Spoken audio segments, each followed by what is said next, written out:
Lafım kafi gelmedi mi? Haşa, büyüğümüzsün. Lakin dava yaş hürmet bilmez. Racon dinlemez. Dava beklemez dayı. Dinlenmez. Silaha ihtiyaç varsa o silahı bulacağız.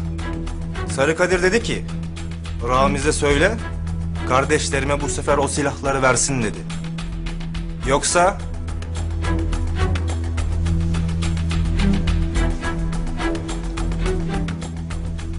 Yoksa...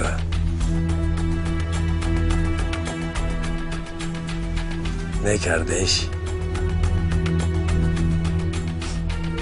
Yoksa zorla alırız dayıdan dedi. Senin de.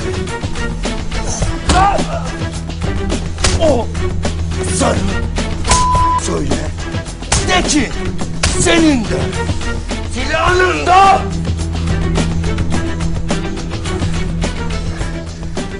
Ona de ki dayı sizi bekliyor. Kaybol!